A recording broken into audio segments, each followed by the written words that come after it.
I think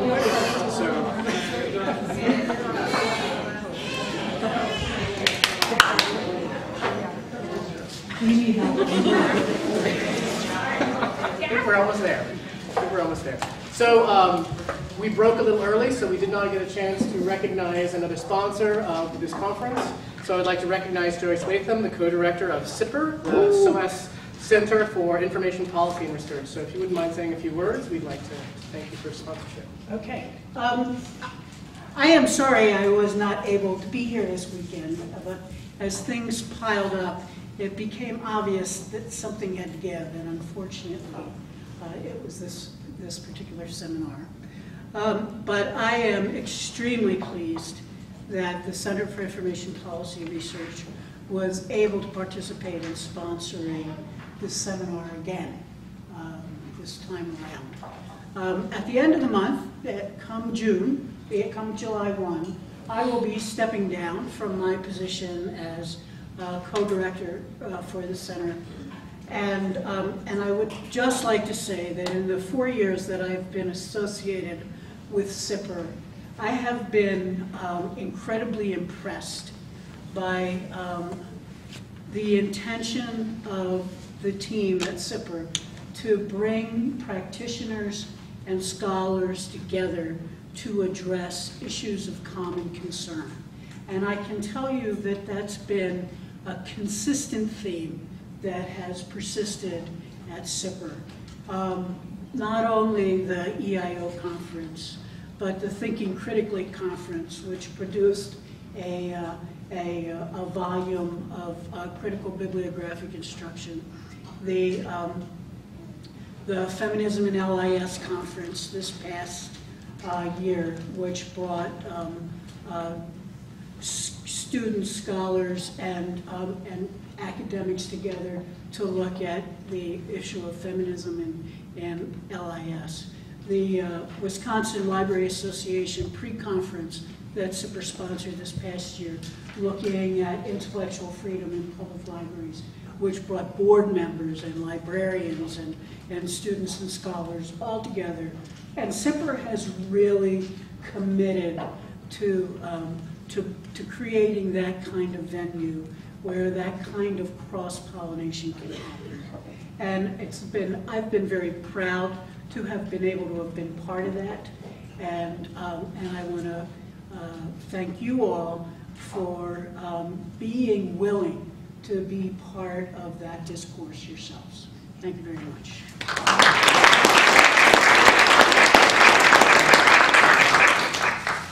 All right, so we come to the final presentation of the second Milwaukee Conference on the Ethics of Information Organization. And it is my pleasure to introduce Dr. Richard Smiraglia. Richard P. Smiraglia is Editor-in-Chief of Knowledge Organization, the Journal, Visiting Professor of Information Organization Research, Visiting Professor with the Information Organization Research Group, School of Information Studies here at the University of Wisconsin-Milwaukee. He's also Associate Researcher of the Humanities Group at the Royal Netherlands Academy for the Arts and Sciences.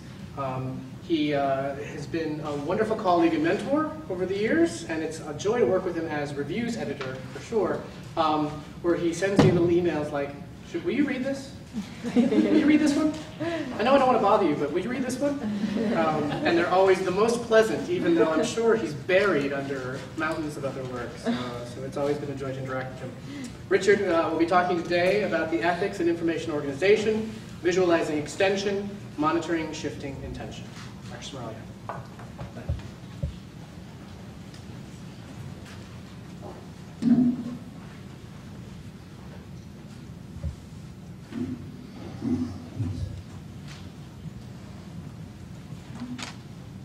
Thank you, Joe. As the introduction indicated, I get around a bit, and so I'm a bit of an observer of the world. I was amused yesterday during Eric's presentation to think back and realize that I'm probably one of the few people present, maybe not the only one, but probably, who actually has lived on 9th Avenue in New York City.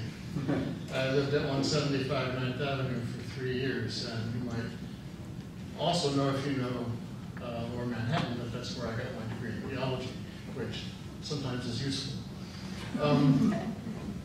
At any rate, my recollection is that none of that stuff in your map is there. Everything is the other direction on 8th Avenue. So that's how I experienced it. At any rate, what I'm going to do is give you some information from my perspective about ethics and information organization as a research stream or as a community of discourse, whatever we are. In fact, it's my intention to ask that question in a larger way and then just open it for your conversation. Let's see if I can figure out how this works. Look at that. All right, so the 2009 Ethics and Information Organization Conference broke ground. It really was a groundbreaking experience. It was the first time we had a specific focus on ethics in our research stream. It brought together practitioners and scholars for 2 days to discuss and debate the cultural imperatives inherent in ethical decision-making for the organization of information, both applied and theoretical. The 2012 conference builds on that experience by extending the discussion and by, we hope, generating a body of research that will be sufficient to allow us to begin to visualize themes that identified the intention and extension of ethics and information organization as a community of discourse. Therefore, it is reasonable to pause briefly to take a comparative look at some of the domain analytic aspects of these two conferences and to ask ourselves whether this is an emerging domain or a subdomain or some other form of discourse community. Now, I remember distinctly, although it appears that I made it up, that the first conference had as its thematic core Bechtold's work on ethical approaches to the organization of knowledge, and that there was a distinct appeal to values of cultural warrant. No matter how well I think I remember that, as I said, it's not true, I took all of the papers that came from that conference. There were 11 papers presented at the conference, and 5 of those were eventually published in a theme issue of Cataloging and Classification Quarterly. I analyzed them. There were 133 citations in those papers. Only 21 authors' names appeared more than once, and as it happens, no single work by any of them was cited more than once. But the top tier of citations included Vera Hjorlund, Hope Olson, Michel Foucault, and Roy Harris. Good company. And each of them were cited 4 times. And the second tier, with 3 citations each, were Jens Erik Meyer, his good friend Charles Cutter, the Library of Congress, Michel Meyer, and Sanford Berman. Good company. So, we can look at that list and we can say to ourselves, this is indicative, perhaps, but hardly the basis for a core or a standard for domain coherence or thematic authority. But I did take a couple other metrics. The mean age of cited works, for instance, was 20 years, although the majority of the citations, Charles Cutter notwithstanding, were from the period from 2005 to 2008. So that was the period just prior to the conference, and it seems to me that suggested that group was a leading edge, if not exactly a cutting edge. I put the abstracts from all of those 11 papers into WordStat, and I generated a term frequency distribution. And since that's not very pretty, I put it into Wordle, and it's not going to come up on that. There it is. And this is much prettier, but I'll show you the WordStat one in a minute so you can compare. It makes a pretty nice visualization. There were 29 terms that were used more than once in the 11 papers. Now that's not very many. Only 5 terms emerged as clearly thematic, and these are the big ones you can see here. User was the largest term, ethical, knowledge, and national. It's kind of hard to decide what those things mean, but depending on where you decide to draw the line in the frequency distribution, you might also have had some of those terms about resource description and metadata in the upper tier. What it suggested to me was that there was emphasis on users, and that made sense to me in an ethical context, and that what was happening in the rest of the discussion was the group working out the parameters of their intention. Now, as I promised, here's the ugly WordStat representation. And I'm showing this to you for 3 reasons. First, so I can say to Jim, this is why I need him to keep buying me the software. And second, the real issue we can take from it is that there's no clustering.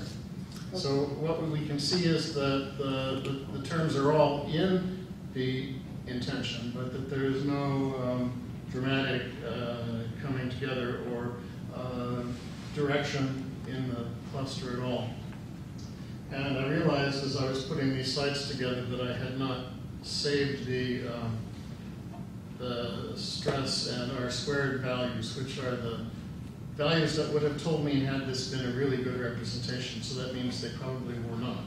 So let's just say this is a visualization of those 29 terms. But again, what we see is there is some terminological coherence, but it's probably just indicative. Now, EIO2, just in case you missed it. The present conference was a little harder to pin down because, as you know, most of you haven't written your papers yet.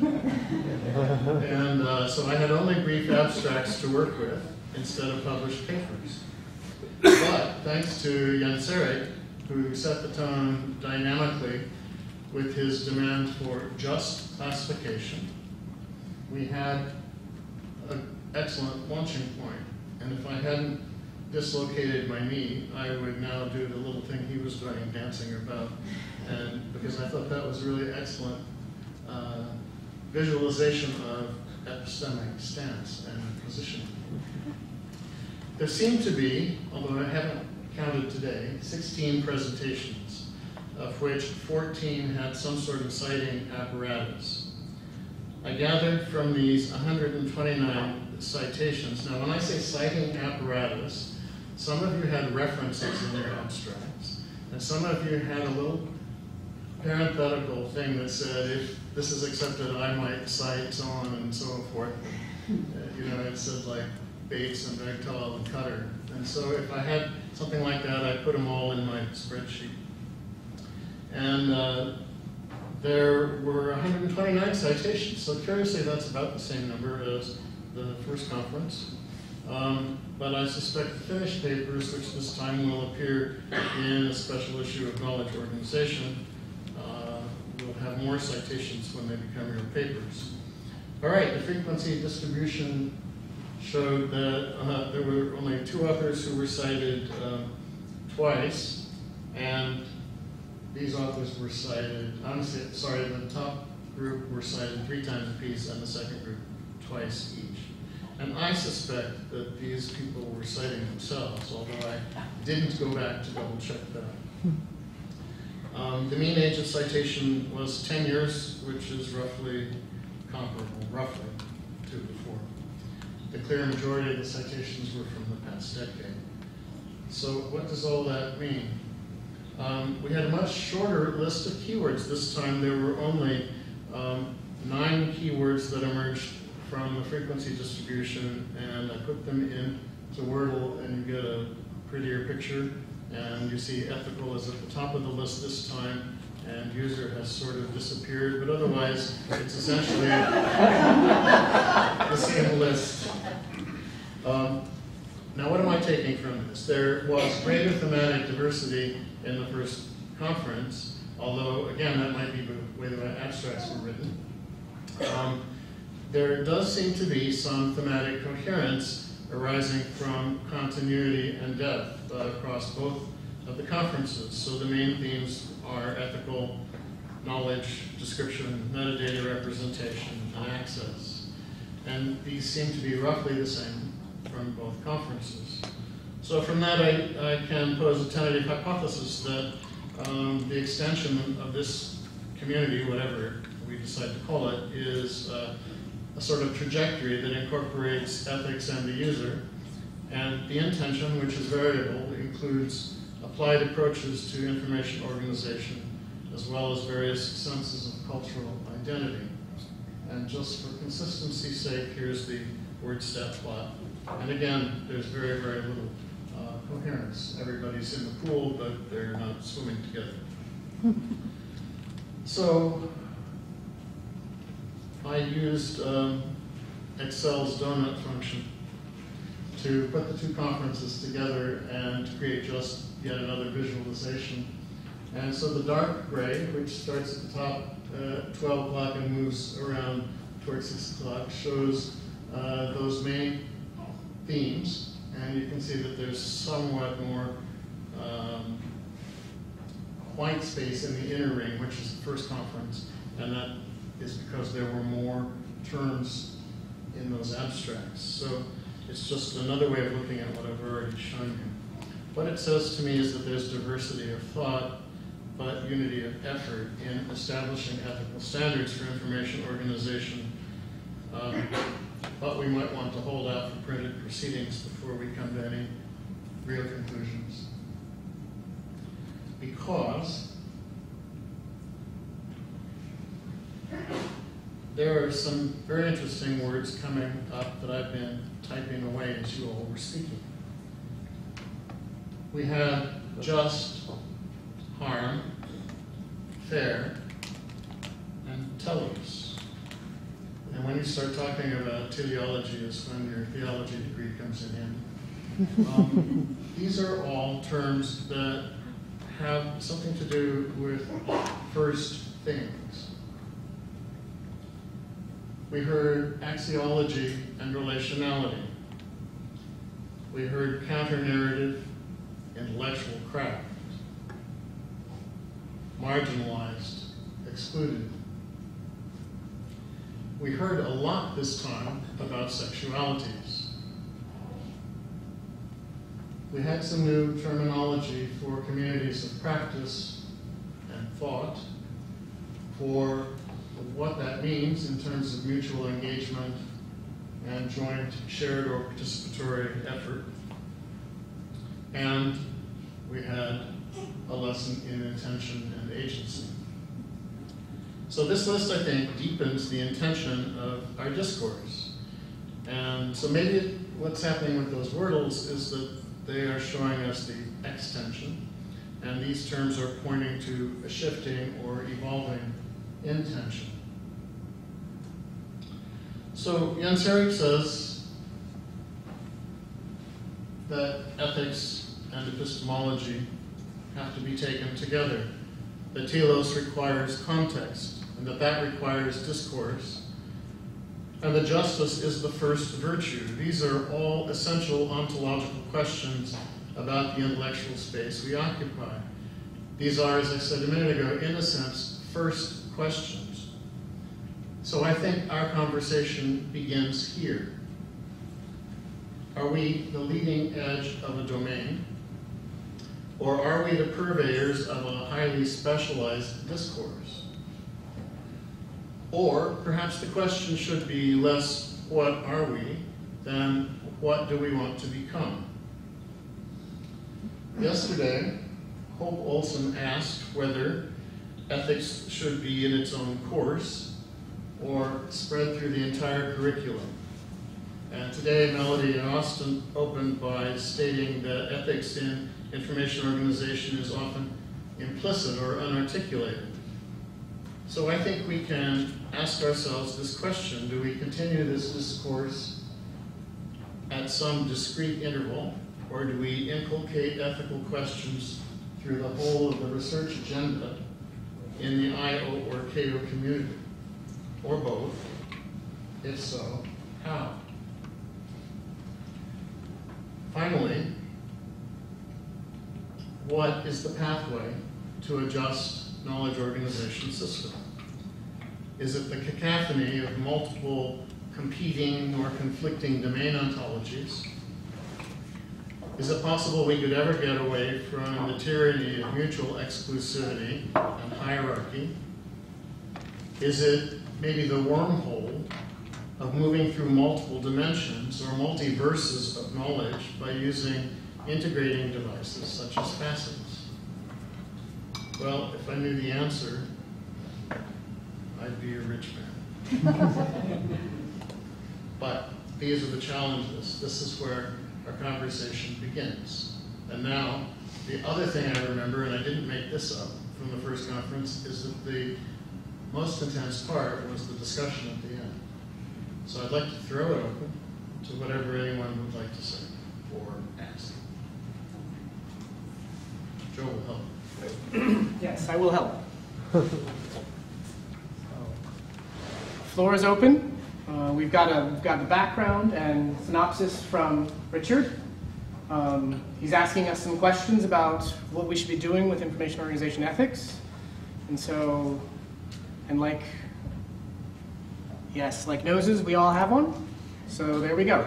Let's talk about the opinions of what we should do with information organization ethics. Thoughts? EO3? Hand? No. Hand's not up.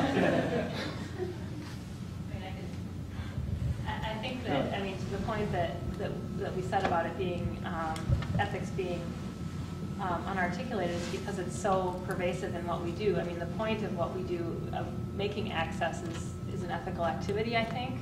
And so is it more of just articulating what we're already doing, maybe within the curriculum or wherever in the research, or is it like separating it out and making it, I don't know, but I think it's already in there. It's just calling it out, maybe. Come on, guys, I'm trying here. I don't know that I agree with you. I think that we talk about it, but that maybe it's not really there. I think the first conference really was for me a wake-up call. I started teaching ethics deliberately in every one of my courses. I had never done that in decades of teaching, other than the ALA Code of Ethics. But how do you suddenly in your descriptive cataloging class start talking about ethical issues? Well, there are lots of them, as it turns out, and the students are easily engaged. Well, I did get my master's with every class taken from Hope, so for me, it was in there. I actually remember that, my introduction to cataloging in LAS was taught by Elizabeth, oh no, she just graduated from her PhD at Western recently, and I thought when I started taking the class, like cataloging, I'm never going to do anything like that.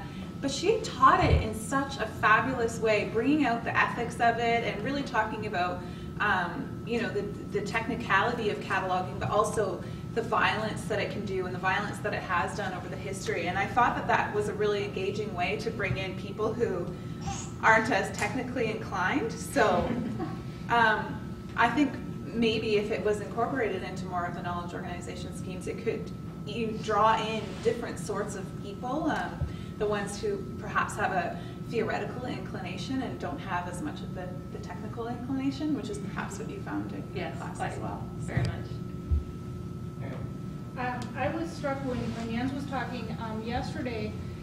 He brought up, all these ethical framework like the ALA Code of Ethics and stuff, but nobody tells you how to implement them.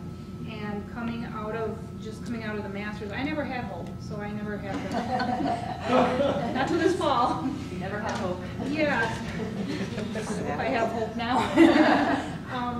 I think that just really struck a chord with me. How do you implement some of the stuff, even if you have them? Now, this too is like, how do I have them? I don't know. It's all new to me in a way. But how do you implement that? That's a big question for me. I don't know. I don't know anything yet, but I don't know.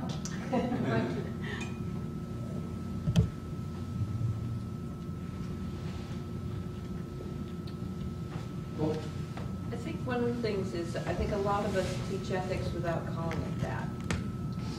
Because if you bring up the things that are, for example, poorly represented in the standard, and say that it's going to be make it difficult for somebody to have access, that's an ethical issue.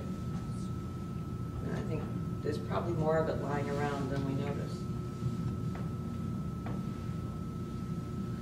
To jump to something else, just to talk in favor of the third conference. I think what happened with both with the first one and also this one is that there's now a push for a corpus of literature that focus specifically on ethics in information organization. And I agree with Hope that it's there and it's unarticulated, as Melody and Austin said, in most of information organization literature. But actually to bring it up and to talk about it explicitly and to come up with examples, I think is important. And the fact that there is a conference series now, right, that will continue, even if Hope retires. I think that's super important if we take this seriously, as we should. And I think, I mean, to be able to have something to talk about at other conferences, at ISCO or some other conferences, there needs to be a body of literature to have some sort of teaching classes and stuff like that. So I think it is very important, if possible. Well, then, at what interval? I mean, this was 3 years. Do you want? I've been at the beginning of other domains, and they usually go for twice a year, and I go, no. But I mean, I think 3 years is the longest, right? 2 years is a bit like too long. I mean, it could be that if it's not sustainable to keep it here and to tack it onto some other conference as a workshop. So, Richard, when you said no, sorry. When you said no, you mean too fast or too slow? too fast. Too fast, Well, yeah. I have too many things to do. The music information retrieval people began in, was it 1990? It was in the mid-90s, and I went to their first conference. They invited me because I had written about what is a musical work. And then I didn't go for a while. And the next time I went was in the week after 9/11, when I really didn't want to get on a plane. I was in a bad mood. And that was when they decided that they would start meeting more frequently. And I said, good heavens, why? Well, they had a technological agenda, and they had to develop query by humming. And they did it, as you know, you have that on your iPhones now. But they did it in less than a decade. And, but that was their technological agenda. If we want to develop, we want to have discourse, but we also want to develop literature with which we can teach, then we want to do it in a careful academic way. Exactly. So, and I agree. Every 6 months is way too. I mean, I'd love to get together with you guys in 6 months, but I think for the intellectual, it takes time to develop, especially this because information organization is really difficult, and ethics is also sort of difficult, right, Austin? Now that we have a philosopher.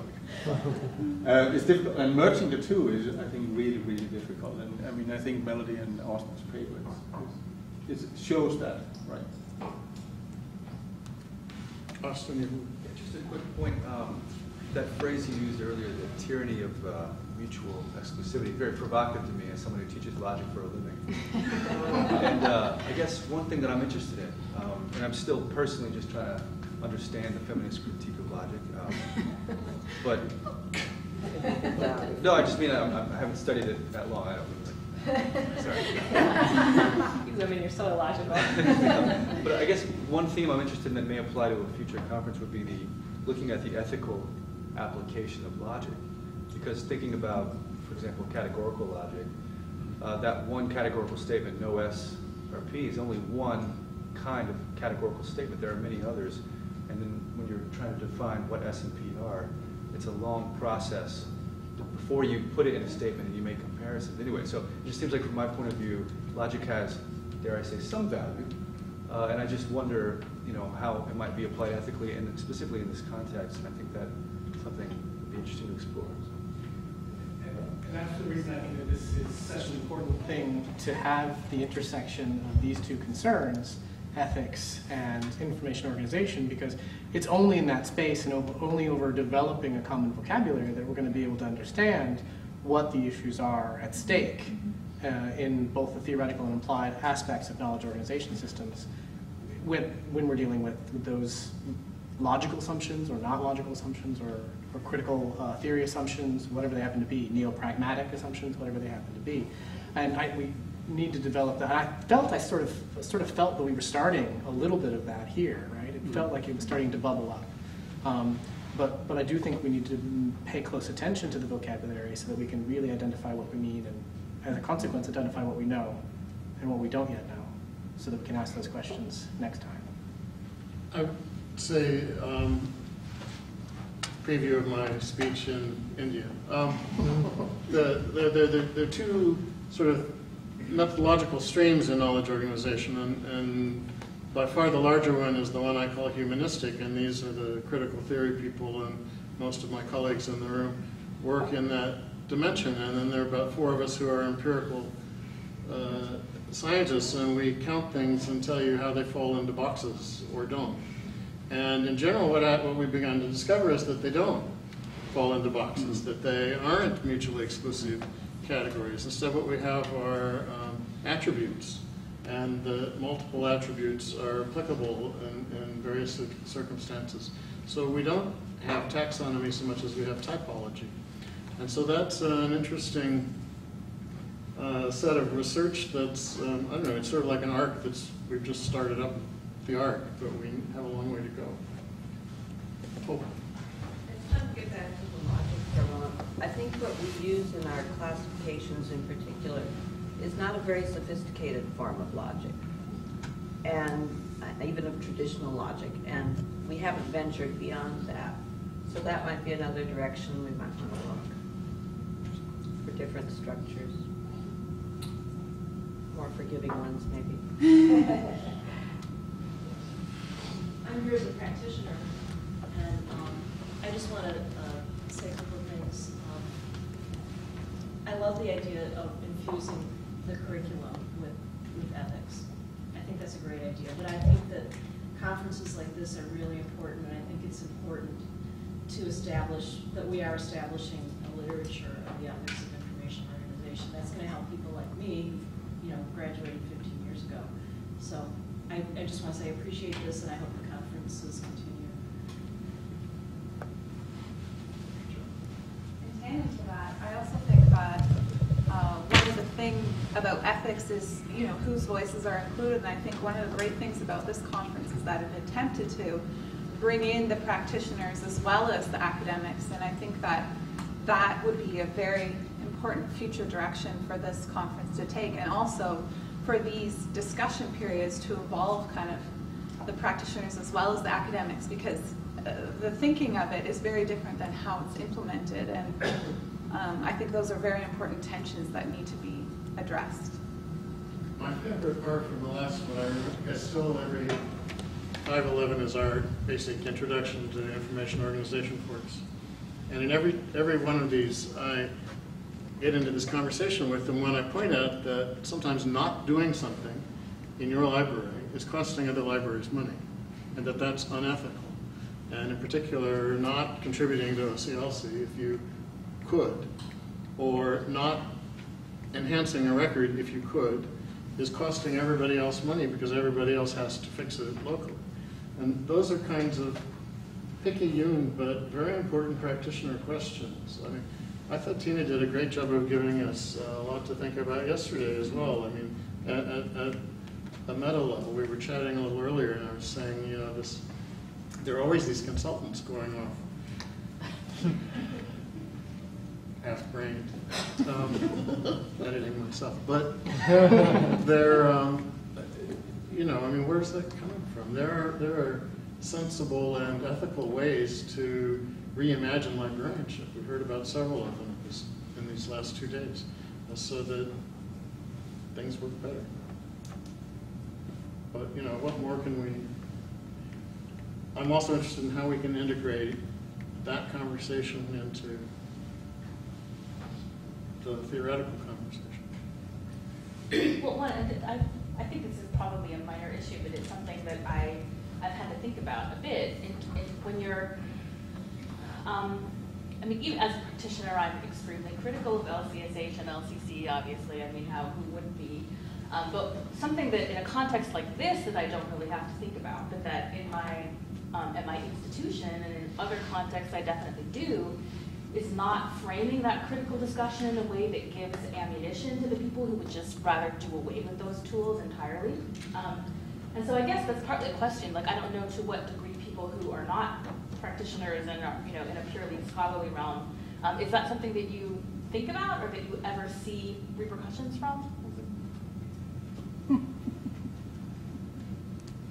I'm not the only professor in the room.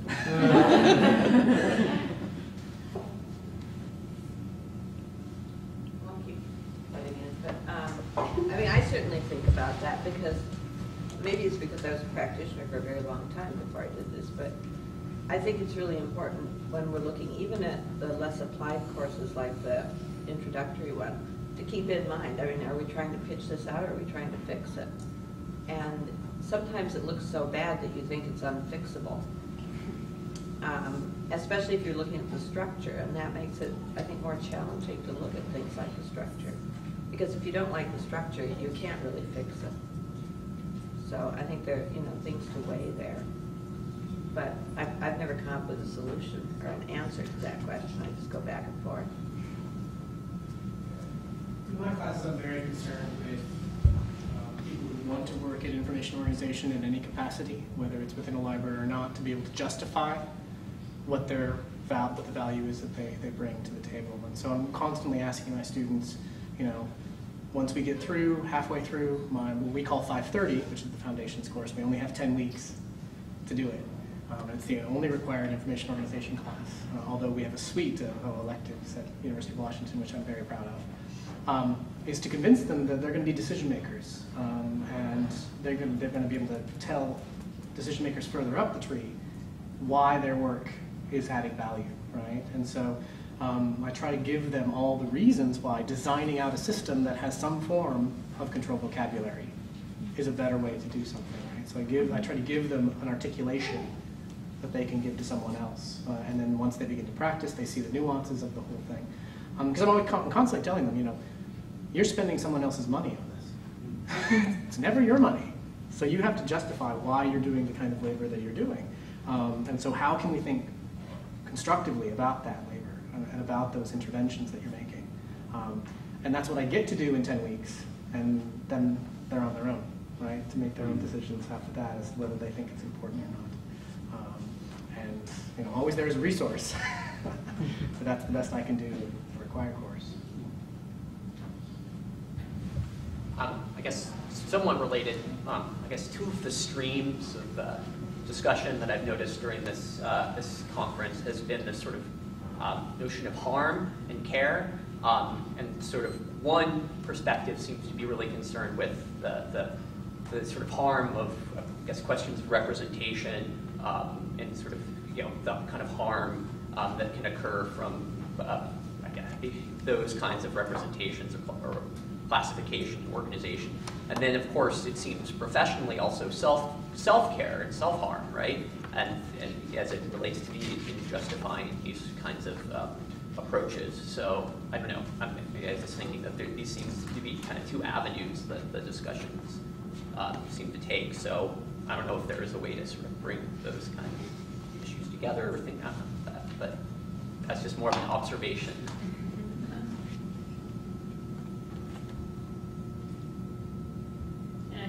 I do wonder sometimes, you know, whether, you know, are we going to ever pitch out Dewey? And I think Carolyn said once, well, we've had 100 years of, or 50 years of research and we still have Dewey, you know, but then at the same time, you know, Daniel and his team presented that, you know, all of a sudden BISAC is coming. So, I mean, there is someone willing to pitch it to a certain degree. So, you know, maybe it it actually is eminent after 100 years of using it, and especially in times of austerity, as you said.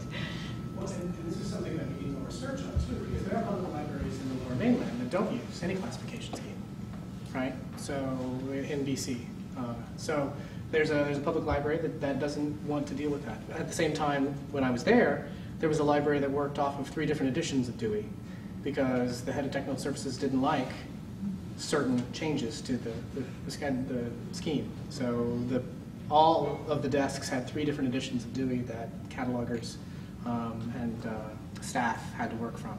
And so I think there's a variety of ways to approach information organization and these sort of lineage and heritage institutions, social institutions that we have.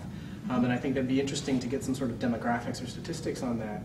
And then how does that change the way we theorize about the installed base, as Bowker and Starr would call it, right? Or not. And all of the other small interventions that are trying to do good as well. I mean, what about the tyranny of the Library of Congress and its cataloging? What is it, 99.9% of everything is cataloged at the Library of Congress? But I have the great privilege of teaching music cataloging because I was there when we took music online in OCLC without the Library of Congress. They refused to be involved in it. They didn't want to deal with cataloging music online.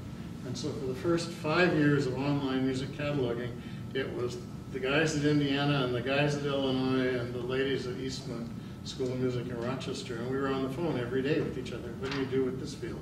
What do you do with that field? And we figured it out together. But the Library of Congress didn't then and still doesn't own music cataloging to the extent it owns everybody else's kind of cataloging. So what does that mean? That means music librarians can make ethical decisions in their own institutions about controlled vocabularies because they're not dependent on just downloading copy. That makes me think of another issue relating theory and practice, and that's who's got the power to do something, who's got the agency in any given just instance. I mean, the Library of Congress has enormous influence, but on the other hand, when their budgets go down and they don't have staff and they can't keep up with the cataloging, that has an impact as well, and that's not their power, that's a power beyond. I would, having not been here, I realize I'm jumping in, but I would like to pick up on Hope's point because it's one that was also in my mind, which is there are options. I mean, when we talk about librarianship, we talk about it as this kind of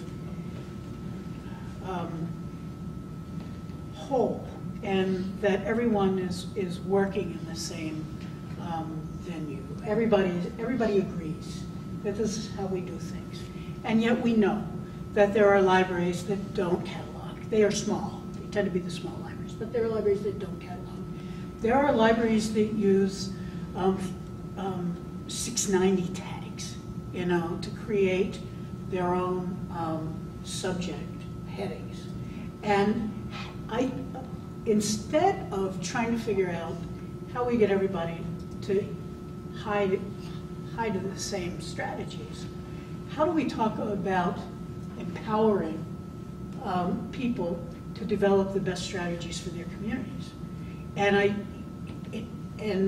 you probably have all discussed this for the past 2 days, but this is the issue that consumes me as a former practitioner and now as an academic, is what is it about the tools that we have developed that enable us to empower the people that are actually on the front lines? And there are things that I used to be a systems librarian. I still want to know why we cannot map natural language to controlled vocabularies to drive searches. I still don't know why we don't do it. The systems don't do it. The vendors don't do it. So, so there are. It seems to me that there's a lot of possibility that has never been explored in terms of enabling practitioners to function as better resources in their communities. And that, if I'd been here, that would have been the paper I would have given.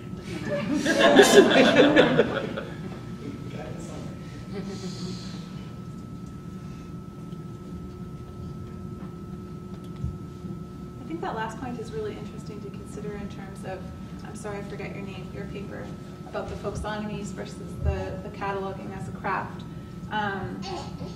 Yes.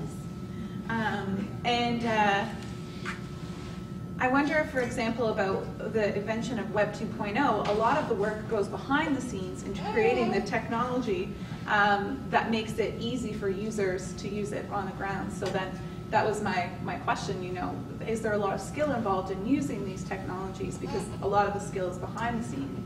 And so I wonder about that, you know, okay. my question is being interrupted.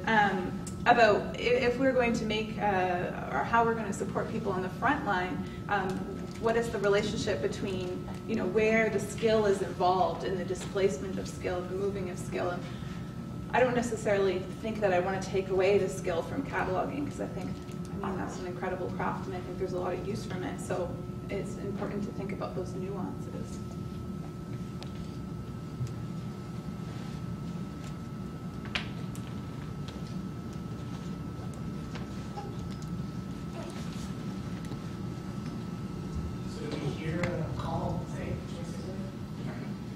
Do we hear a call for EIO3?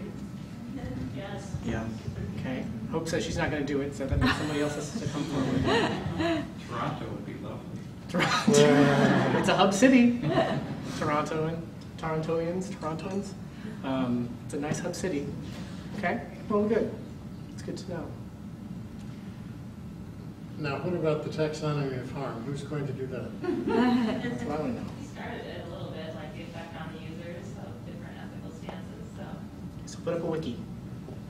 You know, honestly, just the to go along with what's been getting talked about as far as like enabling practitioners or just helping practitioners with everything that we're talking about, this taxonomy of harm that keeps getting brought up seems to be a really interesting thing, just because at least, you know, what Tina's talked about and some other people have talked about as far as kind of needing to, for a practitioner, just needing to say like, and this is why I have to do this. This is why we're spending resources for me to do this. So for all of us, you know, coming to this, it would be good to be able to say, for me at least, to the people who were kind enough to say, okay, go to this, you know, and this is why it is important for me to go to this. And I can definitely, like, we've talked a lot, obviously, over the last 2 days about why it's important and what kind of harm can come if we don't pay attention to these things. But I would be really interested anyways in, I guess, the taxonomy, like you're calling it, or just having some specific examples in catalog form of like, well, here are, you know, here are ways that things can go wrong when you're not concerning yourself with this. Ways that things have gone wrong when you're not concerning yourself with this.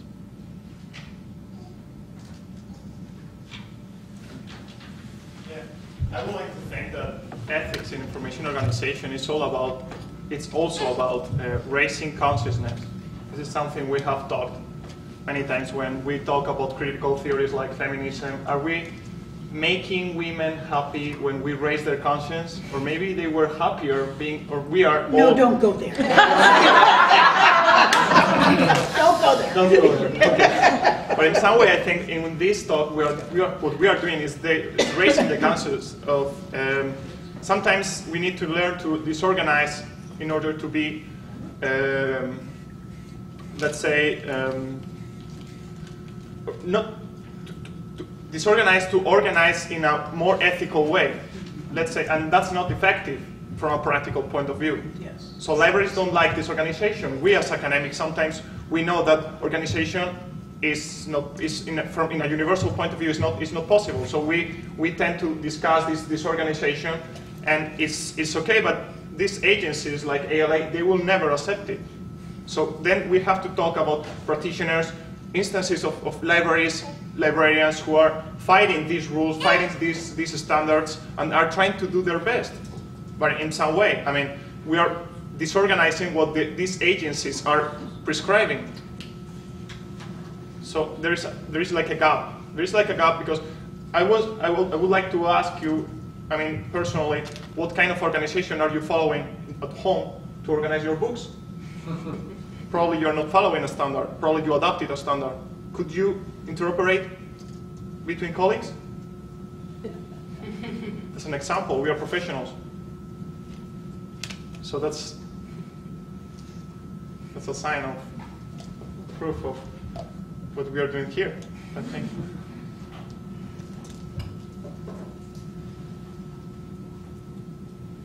All right.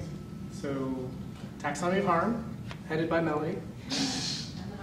Okay, Harminator. So in a year's time, we'll get a progress report to the list that was distributed. So remember, if you don't want to be your information shared, then take your name off the list. So in a year's time, we can check up on that, and maybe hear whether or not Toronto will sponsor IEO3. Okay. All right, join me in thanking Richard for his contribution to the organization. All right, so it's my job to call the conference to a close. First thing I want to do is thank you all for your energy, participation, and time in being here. It's been a joy. Thank you very much for honoring me by allowing me to be your conferencier. I'd like to thank SIPR again, Milwaukee Public Library, Marquette University Library, SOAS, University of Milwaukee Libraries, and SOAS.org for all of their generous sponsorship. That's the word I'm looking for.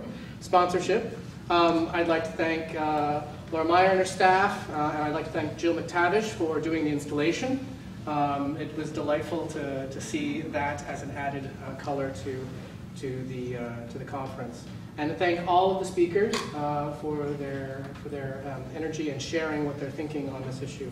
I really do appreciate it.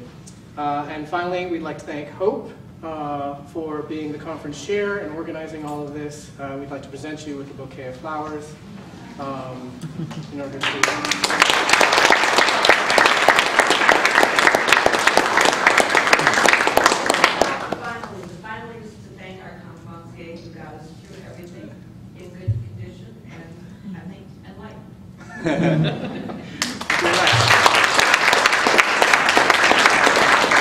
So I guess until the next one, I will call this conference well and truly closed.